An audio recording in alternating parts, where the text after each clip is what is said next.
नमस्ते दोस्तों।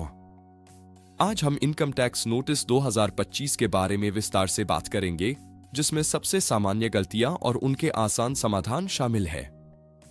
यह जानकारी आपको नोटिस आने पर सही कदम उठाने में मदद करेगी।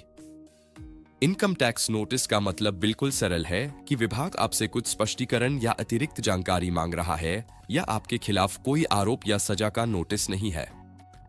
चलिए अब कुछ सबसे सामान्य प्रकार के इनकम टैक्स नोटिसों को समझते हैं।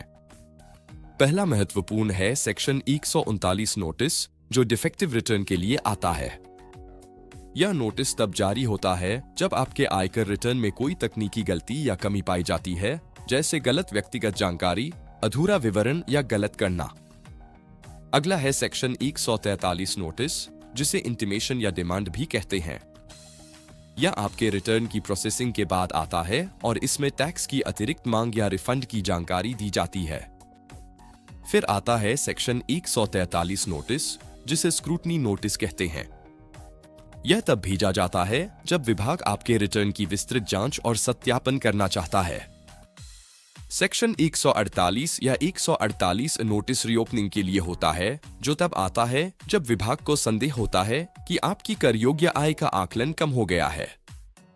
और अंत में सेक्शन 133 नोटिस इंफॉर्मेशन नोटिस है, जो विभाग द्वारा किसी विशिष्ट जानकारी या विवरण की मांग के लिए भेजा जाता है। अब हम उन कुछ सामान्य गलतियों पर चर्चा करेंगे जो टैक्स पेयर्स अक्सर करते हैं और जिनकी वजह से नोटिस आते हैं। पहली सबसे बड़ी गलती है एआईएस यानी एनुअल इंफॉर्मेशन स्टेटमेंट को पूरी तरह अनदेखा करना। इसमें आपकी सभी वित्तीय लेन देन जैसे बैंक डिपॉजिट, शेयर ट्रांजैक्शन आदि की जानकारी होती है। दूसरी आम गलती है कैश डिपॉजिट को ठीक से एक्सप्लेन न करना, खासकर अगर वह 10 लाख रुपए से अधिक की बड़ी रकम हो, जिससे विभाग को संदेह होता है। तीसरी गलती है गलत आईटीआर फॉर्म चुनना, जैसे आईटीआर 1 की बजाय आईटीआर 2 का इस्तेमाल न करना, जिससे आपका पूरा रिटर्न डिफेक्टिव घोषित हो जाता है। चौथी गलती है टीडीएस यानी टैक्स डिडक्टेड एट सोर्स में मिसमैच होना, जो अक्सर फॉर्म 26 में दर्ज टीडीएस और आपके रिटर्न से मेल न खाने पर होता है। और पांचवी गलती है जीएसटी टर्नओवर में मिसमैच, जहां आपका जीएसटी रिटर्न में दिखाया टर्नओवर इनकम टैक्स रिटर्न से अलग हो जाता है।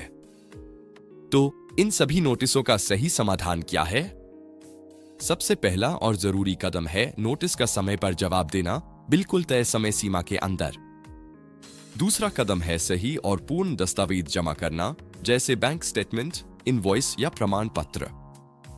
और तीसरा महत्वपूर्ण है अपनी स्थिति का सही और स्पष्ट स्पष्टीकरण देना, ताकि विभाग को कोई संदेह न रहे। कुछ व्यावहारिक बातें हमेशा याद रखें।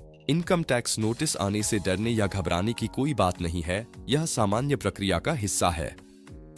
नोटिस का जवाब न देना या चुप रहना आपकी समस्या को और गंभीर बना सकता है, जिससे पेनल्टी या आगे की जांच हो सकती है। और याद रखें, आपका दिया गया जवाब एक कानूनी दस्तावेज की तरह काम करता है, इसलिए इसे पूरी गंभीरता और सटीकता से तैयार करें। हमेशा नोटिस को ध्यान से समझें, घबराएं बिल्कुल नहीं और सही जानकारी इकट्ठा करें।